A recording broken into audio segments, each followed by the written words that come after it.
Au sein de l'univers, existent des objets et des phénomènes tellement étranges qu'ils pourraient être sortis de l'imagination d'un auteur de science-fiction. Il y a des choses tellement différentes dans l'espace qu'il est difficile de s'en rendre compte depuis la Terre. Imaginez qu'une particule puisse vous traverser, qu'une planète se cache dans notre système solaire, que des nuages soient remplis de l'alcool que nous buvons. Il y a beaucoup de choses étranges dans l'univers, mais ce sont souvent les plus étonnantes qui nous apprennent le plus à son sujet. C'est saugrenu, inexplicable et incroyablement bizarre. Partons ensemble vers l'étrangeté de notre univers.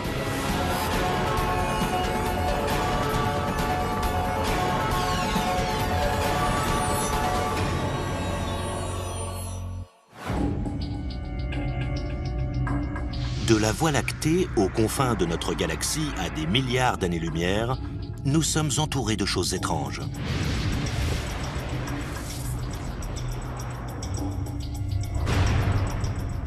C'est difficile de comprendre certains concepts ou choses que nous trouvons dans l'espace, parce que ce qu'il y a sur la Terre est très différent.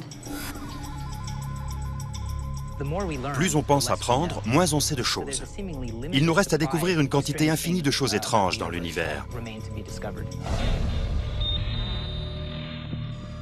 L'univers regorge d'objets et de phénomènes mystérieux que nous ne comprenons pas encore complètement. Aussi étrange que cela puisse paraître, les astronomes ont découvert des nuages interstellaires remplis du même alcool que celui que contient la bière. Il existe un nuage étrange qui est fait de molécules organiques, et en particulier d'alcool éthylique. C'est le type d'alcool que nous buvons. C'est assez drôle de se dire qu'il existe une énorme distillerie cosmique pour de vrai. Mais c'est bien le cas. Les nuages moléculaires géants sont des ensembles gigantesques de gaz et de poussière. Certains font jusqu'à 1000 fois la taille de notre propre système solaire. Leur noyau dense et imposant permet la création de molécules complexes qui peuvent produire un cocktail cosmique.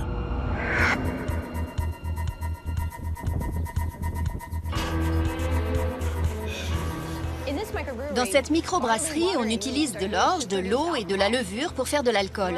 Alors que dans les nuages moléculaires interstellaires, ce sont des grains de poussière qui servent de site de nucléation pour les molécules les moins complexes, comme l'hydrogène, l'eau et le dioxyde de carbone, qui se réunissent et créent par réaction chimique des molécules complexes comme l'alcool éthylique. Lorsque ces grains de poussière se rapprochent du centre du nuage moléculaire et de son noyau, ils peuvent être assez chauffés pour que s'évaporent certaines molécules complexes, ce qui dégage de l'alcool éthylique dans l'espace.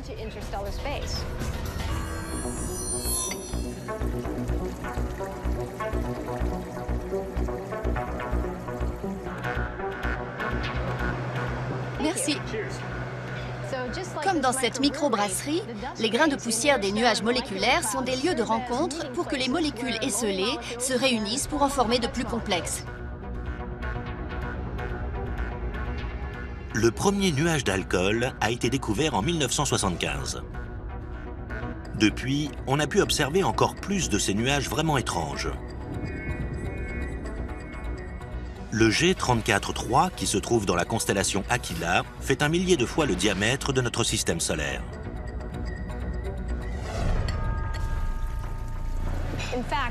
Un de ces nuages contient assez d'alcool éthylique pour fournir 300 000 pintes de bière par jour et par personne pour le prochain milliard d'années. L'inconvénient, c'est que ça risquerait de nous provoquer une sacrée migraine, parce que l'alcool est mélangé à du cyanure d'hydrogène, du monoxyde de carbone, du dioxyde de carbone, de l'ammoniac et d'autres composants chimiques pas très bons. Ils ont l'air de nuages innocents qui dérivent simplement dans l'espace. Mais aussi étonnant que ça puisse paraître, ils finissent par former de nombreux systèmes stellaires, des planètes et peut-être même une forme de vie. Sur les bordures extérieures du nuage, ces grains de poussière gelés et leurs molécules complexes restent intacts. Aujourd'hui, nous les appelons comètes. On pense qu'elle pourrait être responsable de l'apparition de certaines de ces molécules complexes au sein de notre système solaire. Elle pourrait même avoir imprégné notre planète de ces molécules qui sont la base des acides aminés dont nous avons besoin pour vivre. Notre Soleil, tout comme la Terre, a été créé à partir d'un nuage interstellaire, un peu comme ce nuage d'alcool. Si on a les bons ingrédients organiques, on a les bons ingrédients pour la vie. C'est assez étrange de se dire qu'il y a un gigantesque nuage d'alcool dans l'espace. Mais ce que j'aime, c'est qu'il y ait ces simples molécules organiques, et l'alcool en fait partie, un peu partout dans la galaxie et l'univers. Elles sont partout. Si on réduisait la Terre en poussière, ça ressemblerait à un nuage interstellaire, avec tous les composants chimiques dont nous sommes faits. Des nuages chargés d'alcool pourraient avoir contribué à la création de la vie sur Terre. Mais bien que cela puisse paraître incroyable, il pourrait exister une forme de vie dans d'autres genres d'étranges nuages. Vénus, la deuxième planète la plus proche du Soleil, a une surface brûlante. Mais étrangement, ces nuages, qui flottent à une altitude d'environ 50 km, ont une température qui leur permettrait d'abriter la vie. Les températures sont semblables à celles de la surface de la Terre. La pression atmosphérique est similaire également. Alors, si la vie est possible sur Terre, elle pourrait l'être dans les mêmes conditions sur Vénus. S'il y a de la vie dans les nuages de Vénus, comment est-elle arrivée là? L'atmosphère de Vénus est le résultat de ce qu'on appelle l'effet de serre. L'accumulation de dioxyde de carbone a provoqué une montée des températures en surface. S'il y a eu un océan liquide sur Vénus, il a dû s'évaporer et disparaître dans l'espace. Il a pu migrer dans les couches supérieures et plus accueillantes de l'atmosphère.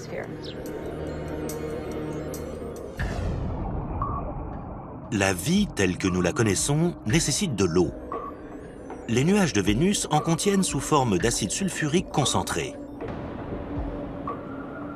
Sur Terre, les scientifiques ont découvert un organisme extrémophile qui se développe dans des liquides acides similaires, comme les sources d'eau chaude du parc national de Yellowstone.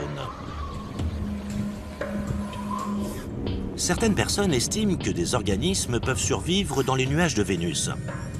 Ils pourraient même avoir développé un moyen d'utiliser la lumière ultraviolette, tout comme les plantes utilisent la lumière pour la photosynthèse. Il se passe beaucoup de choses du point de vue chimique dans les nuages. Il y a du soufre, de l'hydrogène et d'autres éléments nécessaires à créer et à maintenir la vie. Ils sont présents en abondance à cette altitude. Il n'est pas inconcevable qu'une forme de vie puisse être présente dans les couches nuageuses de Vénus. L'une des méthodes de vérification de cette hypothèse est l'examen des nuages terrestres. On a fait des mesures sur Terre en capturant des particules de nuages et en les analysant dans un laboratoire. Et on a démontré que de petits organismes, des bactéries, peuvent survivre dans l'atmosphère et être entraînés dans des courants d'air ascendants ou des rafales de vent. Ils peuvent peut-être survivre pendant une longue période de temps. Ce même comportement peut avoir lieu sur Vénus. S'il existe une forme de vie dans l'atmosphère vénusienne, il se peut qu'elle virevolte sur de longues périodes. La NASA pourrait un jour lancer une mission pour découvrir s'il y a de la vie dans les nuages de Vénus. Mais pour le moment, les scientifiques tentent de savoir s'il existe dans notre système solaire une planète particulière, une planète mystérieuse qu'il leur faut encore découvrir.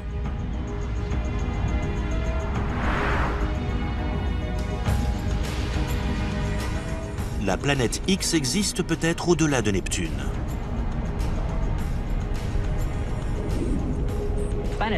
La planète X est un terme générique donné à une planète inconnue quelque part dans les confins du système solaire qui reste encore à découvrir.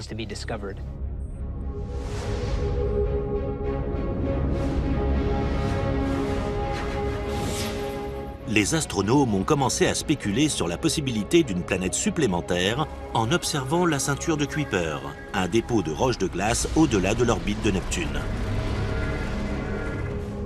Le bord extérieur de la ceinture de Kuiper est appelé falaise de Kuiper, à cause de la densité de roches spatiales qui chutent brutalement à cet endroit. Ça pourrait être provoqué par l'interaction gravitationnelle de Neptune ou peut-être par une planète inconnue. L'une des hypothèses concernant la chute des objets dans la ceinture de Kuiper observée après 50 ou 50 unités astronomiques est qu'il pourrait y avoir une planète dans les environs qui provoquerait le phénomène observé dans cette zone. Pendant des décennies, les scientifiques se sont demandé combien de planètes comporte notre système solaire. Existe-t-il réellement une planète X? À sa découverte, Pluton a été désigné comme étant la planète X. Plus récemment, on a découvert des objets dans la ceinture de Kuiper, comme Eris ou Sedna, qu'on a également qualifiés de planète X. On peut toujours découvrir un très grand objet dans les profondeurs du système solaire. C'est pourquoi persiste l'idée que cette planète X, ou qu'une autre planète mystérieuse, se cache quelque part.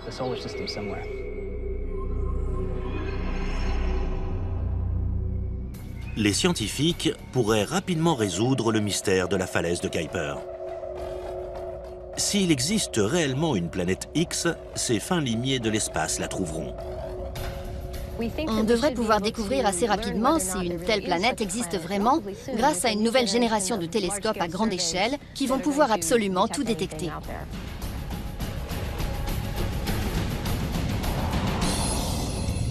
Nous ne sommes pas sûrs que la planète X existe.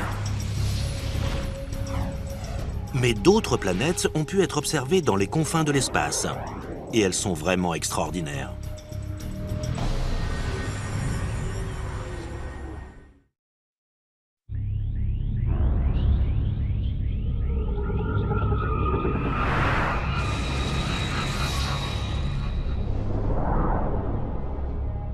Notre système solaire possède quelques planètes un peu étranges, mais nous ne sommes pas les seuls. De très puissants télescopes ont identifié à ce jour près de 300 planètes situées bien au-delà de notre système solaire. On les appelle exoplanètes. Les plus étranges sont les planètes de pulsars. Contrairement à la plupart qui orbitent autour d'une étoile comme notre Soleil, ces planètes tournent autour d'une étoile à neutrons en rotation rapide, appelée pulsar, qui émettent un faisceau de lumière par rayonnement électromagnétique, un peu comme un phare. Dans les années 90, des scientifiques ont découvert un trio de planètes de pulsars dans la constellation de la Vierge, à environ 900 années-lumière. À mon avis, ce sont les planètes les plus étranges de l'univers. Ces planètes sont vraiment proches du pulsar. Et ce n'est pas vraiment l'endroit idéal. Personne ne s'attendait à trouver des planètes à cet endroit, parce qu'un pulsar ou une étoile à neutrons est en fait le résidu d'une explosion de supernova. Une étoile s'est déchirée et a créé l'une des explosions les plus violentes qui ait eu lieu dans l'univers. Alors qu'est-ce que ces planètes font là? C'était une vraie surprise. Il y a 3 planètes comme ça, et l'une d'entre elles ont une masse 4 fois supérieure à celle de la Terre, et la troisième, le double de celle de la Lune. Ce sont des petites planètes. Elles tournent tellement près de leur étoile à neutrons qu'elles pourraient presque entrer dans l'orbite de Mercure. Elles sont vraiment proches.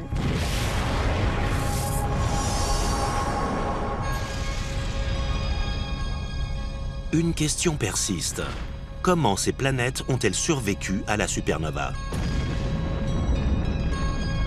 Si la même chose arrivait à notre Soleil, les planètes du système solaire se vaporiseraient.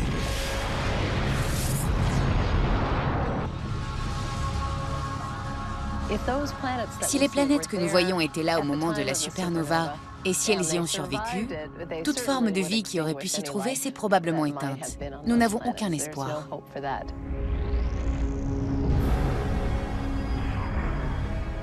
La puissance, l'énergie et les radiations provoquées par la supernova auraient été fatales pour absolument tout.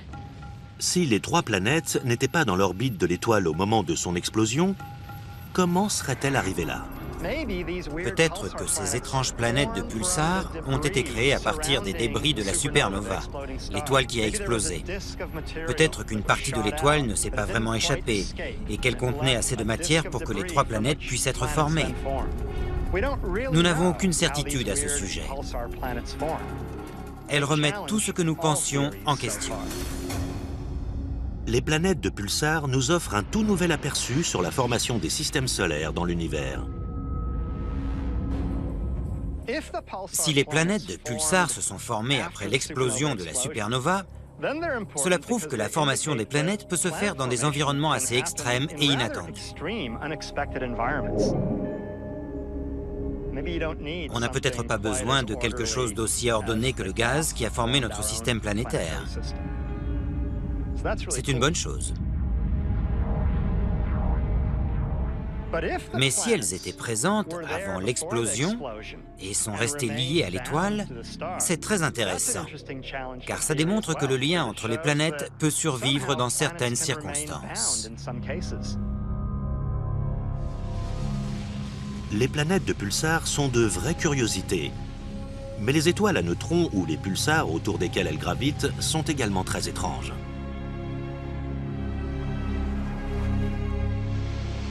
La matière qui compose une étoile à neutrons est très dense. Sa masse par unité de volume est très élevée. Elle est aussi dense qu'un noyau atomique. Si cette pelletée de sable était en fait la matière de l'étoile à neutrons, elle pèserait autant que le mont Whitney dans la Sierra Nevada en Californie. Ça aurait la même masse qu'une montagne. Et si on remplissait un seau de cette matière, il pèserait autant que le mont Everest, le plus haut sommet sur Terre. Je peux soulever un seau de sable assez facilement, mais si c'était de la matière d'étoile à neutrons, je ne pourrais jamais soulever le mont Everest, ce qui prouve à quel point cette matière est dense.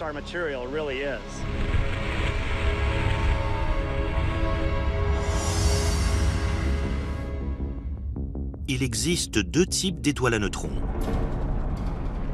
Les pulsars, qui tournent rapidement et émettent un signal périodique, et les magnétars, qui tournent plus lentement et émettent de l'énergie magnétique. Les magnétars, qui sont plus rares que les pulsars, ont les champs magnétiques les plus puissants qu'on connaisse. Il n'y a aucun endroit sur Terre où l'on trouve de champs magnétiques aussi puissants que ceux qu'on trouve sur les magnétars. On peut tout de même établir un parallèle avec cette bobine Tesla. La bobine Tesla a été expérimentée à l'origine par Nikola Tesla, alors qu'il essayait de trouver un moyen de fournir de l'électricité par l'air, sans avoir besoin d'installer des fils électriques.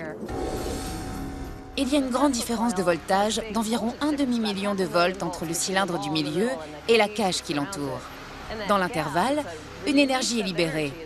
Et quand les électrons se déplacent dans l'air, ils libèrent une énorme quantité d'énergie que l'on voit dans les étincelles. C'est un peu pareil dans les magnétars. C'est cette énergie que l'on voit dans les rayons gamma et les rayons X.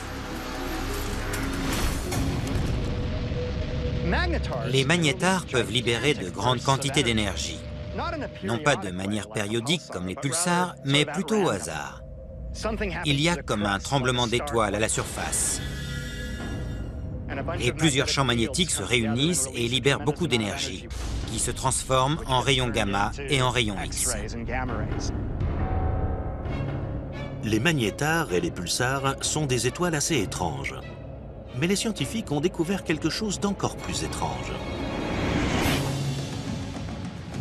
Une étoile qui se comporte comme un pulsar et un magnétar en même temps. Le Rossi X-ray Timing Explorer de la NASA a observé que cette étrange étoile avait libéré 5 éruptions d'énergie sous forme de flamboiements propres au magnétar. Ça s'est passé 5 fois entre mai et juillet 2005.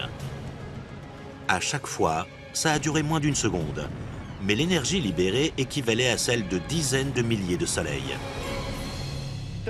Il y a eu un cas de pulsar qui a subi plusieurs explosions identiques à celles d'un magnétar, ce qui nécessite un champ magnétique très puissant et une sorte de restructuration de celui-ci qui libère soudainement bien plus d'énergie qu'un pulsar ordinaire. Nous avons donc la preuve d'un lien, peut-être manquant, entre les pulsars et les magnétars. Un pulsar qui s'est comporté comme un magnétar. Cette étoile, qui est un pulsar et un magnétar à la fois, est très jeune. Elle a moins de 900 ans. Les astronomes pensent que les étoiles à neutrons peuvent être d'abord des magnétars, avant de se stabiliser et de devenir des pulsars. Il est possible que beaucoup d'étoiles à neutrons, qui sont par la suite devenues des pulsars normaux, subissent des explosions similaires à celles des magnétars lorsqu'elles sont très jeunes et qu'elles n'ont que quelques centaines ou un millier d'années. C'est peut-être l'explication. Nous voyons celle-ci alors qu'elle est plus jeune que les autres pulsars que nous observons.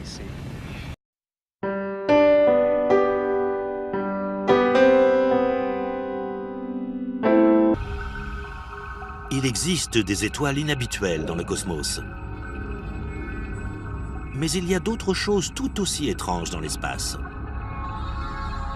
Récemment, les scientifiques ont résolu le mystère qui entourait l'un des éléments les plus insaisissables de l'univers, une particule fantôme qui nous traverse chaque seconde de chaque jour.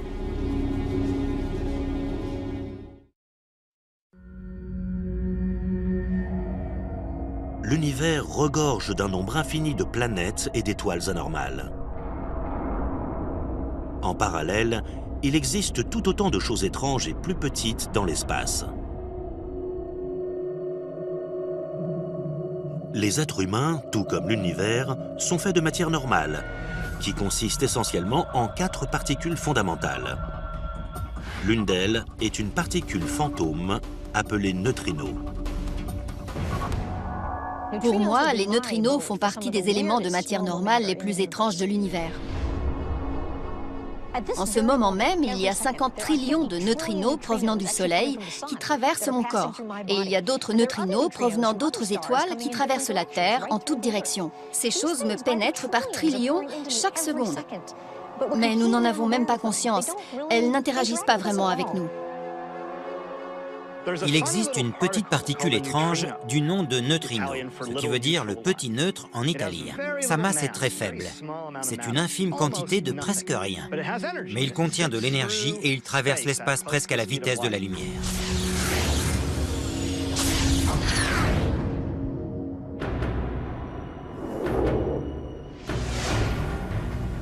Ces choses n'ont pas d'interaction. Mais imaginez l'équivalent d'un morceau de plomb d'une épaisseur d'une année-lumière.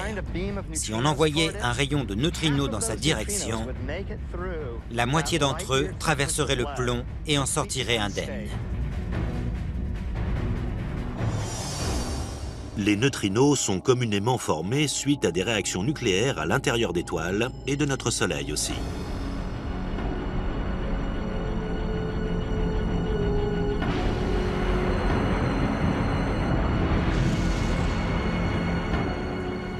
Environ 60 milliards de neutrinos solaires nous traversent à chaque seconde.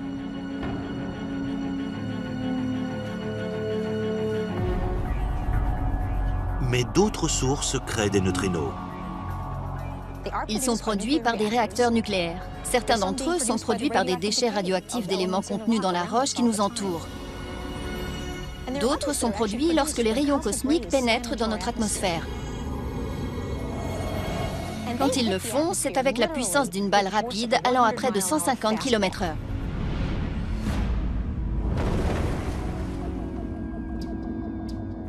Un grand nombre de neutrinos ont été libérés dans l'univers immédiatement après le Big Bang, tout comme d'autres particules ainsi que de la lumière.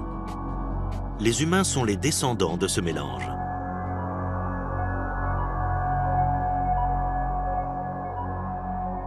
Les neutrinos sont de petits objets inhabituels. Mais il existe des choses plus grandes, tout aussi inhabituelles.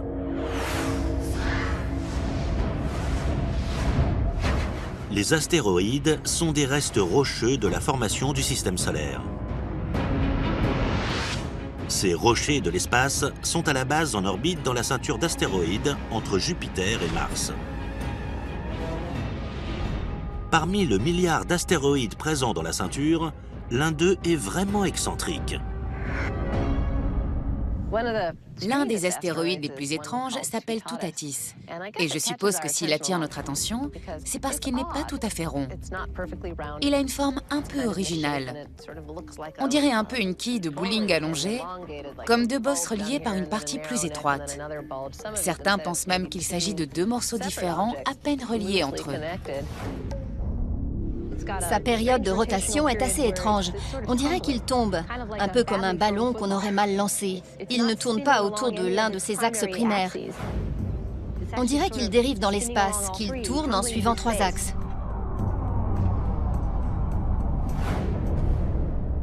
L'orbite de Toutatis a une forme très elliptique, qui le porte de la ceinture d'astéroïdes à l'orbite de la Terre. C'est un astéroïde qui croise l'orbite de la Terre, ce qui en fait un danger dans la mesure où il pourrait nous percuter. En septembre 2004, Toutatis s'est rapproché dangereusement. L'astéroïde est entré dans un rayon d'1,5 million de kilomètres, soit 4 fois la distance qui nous sépare de la Lune. C'est très proche pour un astéroïde. Il est très grand, et s'il s'écrasait sur la Terre, il ne serait pas du tout ralenti par notre atmosphère. Il frapperait fort, et ce serait dévastateur pour la Terre.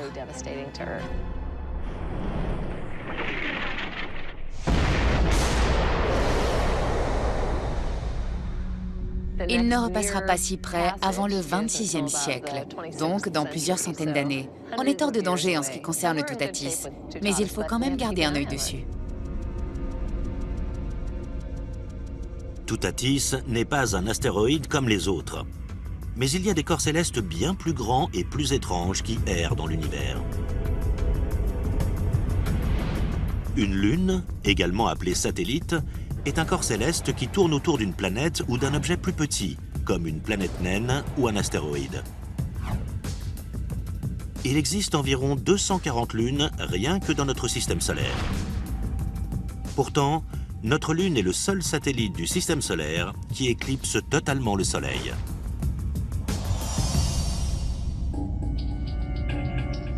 Mais l'une des lunes les plus étranges appartient à une géante gazeuse aux confins de notre système solaire. Miranda, l'une des lunes d'Uranus, est vraiment étrange. Elle est très petite et mesure moins de 500 km de diamètre. C'est à peu près la distance qui sépare New York de Washington. Mais elle est vraiment hors du commun. Miranda a été surnommée la lune Frankenstein de notre système solaire à cause de sa surface irrégulière. La surface comporte beaucoup d'irrégularités, de canyons, de défauts et de failles. On dirait qu'elle a été abîmée. Bien que son diamètre ne dépasse pas les 500 km, elle a des failles de 18 km. À titre de comparaison, le Grand Canyon mesure 450 km de long et environ 1,5 km de profondeur. Ce qui fait de Miranda l'une des lunes les plus étranges du système solaire, c'est qu'on dirait qu'elle a été assemblée à partir des restes d'autres lunes. Sa surface a 2 aspects. Certaines régions sont très plates et d'autres sont au contraire très dynamiques. Miranda étonne les astronomes parce qu'ils ignorent comment elle a été formée. Une théorie suggère qu'il y a des milliards d'années, la petite lune pourrait avoir subi un impact cosmique tellement puissant qu'elle aurait été pulvérisée en plusieurs morceaux rocheux et gelés. Ces morceaux se seraient ensuite rassemblés en mélangeant formes et couleurs.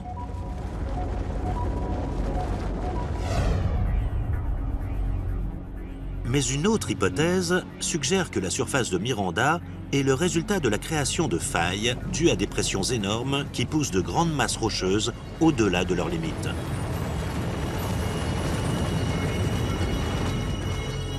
Ça ressemble beaucoup à ce qui s'est passé sur Terre.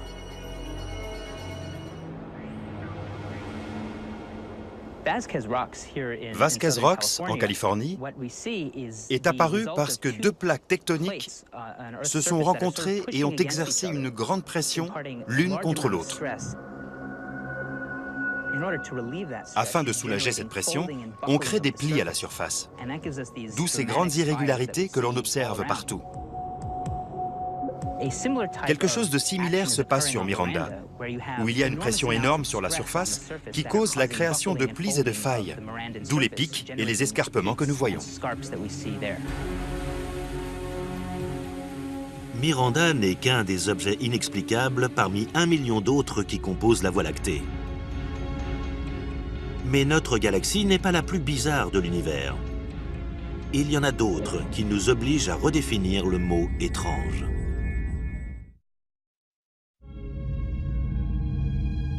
Les galaxies. Ce sont des quartiers célestes constitués de planètes, d'étoiles, de gaz et de poussière. Il en existe au moins 100 milliards dans l'univers qu'il nous est possible d'observer. Beaucoup d'astronomes estiment que les plus étranges sont les galaxies lumineuses en infrarouge. Quand on les observe sous lumière infrarouge, elles sont 100 fois plus brillantes que les autres galaxies. Elles font partie des plus lumineuses de l'univers. L'énorme quantité d'énergie dégagée par ces galaxies ultra-lumineuses en infrarouge est le résultat d'explosions lors de la formation d'étoiles.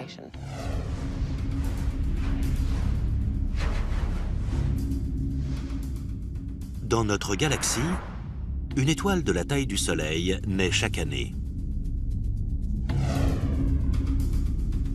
Mais dans ces galaxies lumineuses en infrarouge, une centaine de nouvelles étoiles se forment chaque année.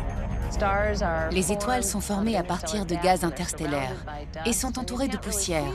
On ne peut pas vraiment voir ce processus de formation, mais toute cette énergie réchauffe la poussière, qui à son tour brille sous la lumière infrarouge. On voit toute l'énergie de toutes ces générations d'étoiles être absorbée et rayonner de nouveau en infrarouge à travers la poussière de ces galaxies. C'est comme s'il y avait un voile autour de ces galaxies, et ce voile brille lui aussi très fort.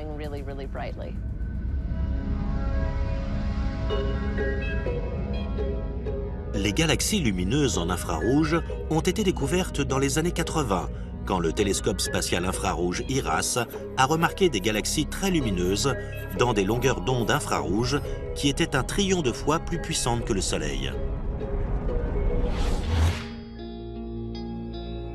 L'une de ces galaxies les plus lumineuses a été identifiée sous le nom F15307 + 3252. Elle est située à 7 milliards d'années-lumière dans la constellation du Bouvier. Les numéros dans ces noms font référence à la direction et aux coordonnées dans le ciel auxquelles on peut trouver l'élément. Celui-ci est très lumineux à une certaine distance.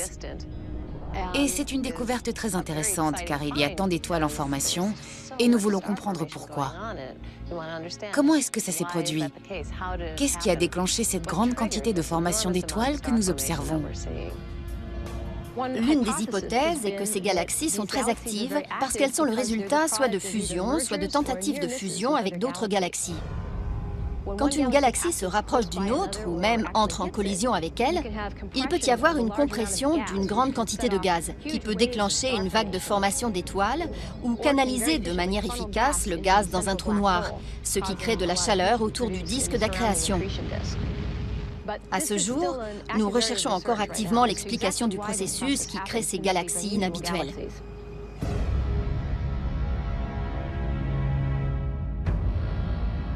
Des trous noirs supermassifs ont été détectés au centre de galaxies ultralumineuses en infrarouge. Il s'agit de régions dans l'espace où la gravité est tellement forte que rien ne peut y échapper, pas même la lumière. Mais une catégorie encore plus étrange de trous noirs pourrait également exister. Les micro-trous noirs sont une sorte hypothétique d'éléments plus petits que le noyau d'un atome. Contrairement aux trous noirs stellaires ou supermassifs, les micro-trous noirs n'ont jamais été observés, mais de nombreux scientifiques croient en leur existence. Les micro-trous noirs sont probablement très communs. Il y en a peut-être un là sous mon nez, un là, un autre là. On ne le saura peut-être jamais. Les micro-trous noirs sont peut-être des restes du Big Bang. L'explosion aurait pu concentrer de la matière pour qu'elle forme des trous noirs trop petits pour être observables au microscope. Plus le trou noir est petit, plus vite il perd de la masse. Donc si un tout petit trou noir de la masse d'une montagne avait été créé peu après le Big Bang, alors aujourd'hui, 14 milliards d'années plus tard, il se serait évaporé tellement vite que les résidus se seraient évaporés également dans une explosion colossale.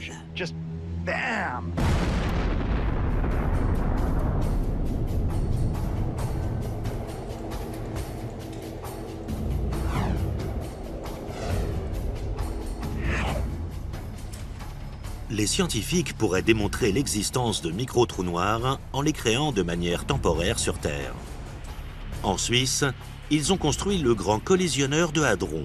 C'est un accélérateur de particules qui devrait être capable de faire entrer en collision des particules subatomiques pour reproduire les énergies qui existaient moins d'une seconde après le Big Bang. Le Grand Collisionneur de Hadron va pouvoir entraîner à toute vitesse les particules les unes vers les autres.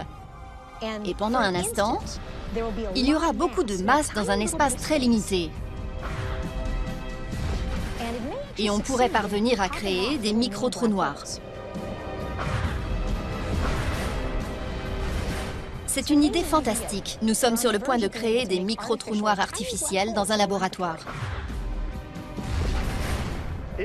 Si le Grand Collisionneur de Hadron produit réellement des micro-trous noirs, ce sera très important, car cela démontrera qu'ils existent vraiment, ou qu'ils peuvent exister, et qu'ils ne sont pas juste une invention de notre imagination théorique.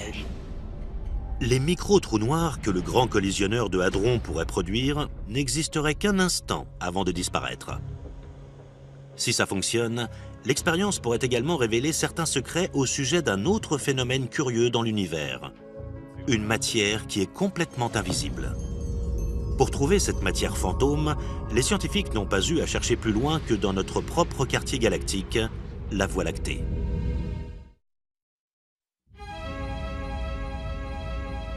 Aussi étrange que cela puisse paraître, les planètes, les étoiles, les lunes et les galaxies représentent moins de 20% de toute la matière présente dans l'univers. Le reste est composé de matière noire, une forme de matière que nous ne voyons pas, mais qui est présente partout.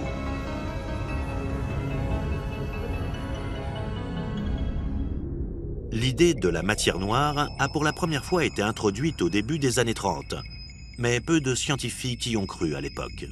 Au cours des 20 dernières années, les preuves de l'existence de ce phénomène invisible se sont multipliées.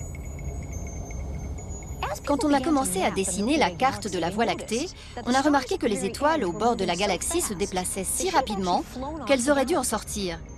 Mais ce n'est pas le cas. Elles sont retenues par quelque chose d'invisible, quelque chose qui ajoute de la force d'attraction à la galaxie, de la gravité. Mais nous ne savions pas ce que ça pouvait être. C'est étrange de se dire qu'on ne peut même pas voir une partie de l'univers. On détecte la matière noire parce qu'elle agit sur la gravité de la masse qui nous est visible. Les galaxies tournent plus vite qu'elles ne le devraient, si on calcule la gravité à laquelle elles sont soumises par rapport à la quantité de matière que l'on voit. Si cette attraction gravitationnelle n'existait pas, les gaz chauds se disperseraient. Nous savons donc qu'il y a davantage de gravité que ce que nous pourrions penser au vu de la quantité de masse que nous voyons. On a appelé ça la matière noire, tout simplement. L'un des moyens de mesurer la matière noire est d'observer les gaz chauds qui émettent des rayons X et comment ils sont contenus par la gravité qu'ils contiennent. Un autre moyen consiste à observer quelque chose appelé lentille gravitationnelle. Une lentille gravitationnelle est créée lorsque l'on voit une galaxie très lointaine derrière une autre galaxie. La lumière émise par la première est détournée pour contourner la seconde galaxie. C'est étrange de se dire que la lumière se tord pour former une lentille. C'est la gravité qui cause cette altération. On a donc remarqué ces galaxies déformées par la gravité. Pour qu'une telle altération puisse être possible, la masse, à leur centre, aurait dû être 10 fois plus élevée que la masse de ce que nous pouvions voir. On avait donc face à nous un ensemble de matière noire. La matière noire constitue peut-être la majorité de la masse dans l'espace. Mais la plupart de l'énergie de l'univers provient d'un autre phénomène invisible appelé l'énergie sombre. C'est une forme d'énergie théorique qui existe partout et représenterait 70% de la masse totale et de l'énergie de l'univers. Ce qui est le plus bizarre, c'est que la chose qui reste la plus mystérieuse de l'univers soit quelque chose appelé énergie sombre. Cette énergie sombre n'a pas grand-chose à voir avec la matière noire. Ce sont deux choses différentes. L'énergie sombre a été observée pour la première fois en 1998. Lorsque les dimensions d'étoiles qui explosaient ont été utilisées pour déterminer la distance des galaxies. On a pu démontrer qu'elles étaient bien plus lointaines que ce qu'on imaginait dans un univers qui ralentit avec le temps. Les astronomes ont ainsi conclu que l'univers s'étend de plus en plus rapidement. Ça peut être dû à l'énergie sombre. L'univers est rempli de cette énergie sombre répulsive. C'est quelque chose d'étrange qui cause l'accélération de l'expansion de l'univers au fil du temps. Ça va se passer comme ça, de plus en plus rapidement. Et c'était très étrange au moment où on l'a découvert. Ce n'est pas quelque chose qu'on avait anticipé. On dirait bien qu'une plus grande partie de l'univers est constituée d'énergie sombre. C'est une substance qui est sombre. Elle ne brille pas. On ne peut pas la voir. Mais elle fait s'accélérer l'expansion de l'univers. C'est quelque chose qui annule la gravité. La matière normale et l'énergie ont tendance à ralentir le rythme auquel les choses s'éloignent les unes des autres parce qu'elles s'attirent les unes les autres grâce à la gravité. Mais l'énergie sombre accélère ce rythme. Une théorie suggère que l'énergie sombre va accélérer l'expansion de l'espace à tel point que l'univers éclatera en lambeaux dans 50 milliards d'années. Si c'est le cas, alors non seulement des groupes de galaxies seront séparés les uns des autres, mais les galaxies elles-mêmes se déchireront, puisque les étoiles s'éloigneront à la vitesse de l'éclair. Alors les systèmes solaires, les systèmes planétaires seront détruits. Par la suite, ce seront les planètes qui seront détruites, ainsi que les humains et même les atomes et les particules subatomiques. L'univers regorge d'éléments étranges et intéressants, mais le plus étonnant d'entre eux pourrait bien se trouver dans notre jardin. À mes yeux, la chose la plus étrange de l'univers est de loin la Terre. J'y vis, alors j'y connais quelque chose. C'est un endroit surprenant, une planète rocheuse située près d'une étoile et où pousse toute cette verdure qui, grâce au soleil, devient de la nourriture. C'est étrange, même si pour les autres, ça n'a rien de vraiment extraordinaire, parce que c'est chez eux. Je dirais que la chose la plus étrange dans le cosmos, ce sont les êtres humains. Nous sommes vraiment hors du commun et nous n'avons encore trouvé aucun être semblable dans tout l'univers.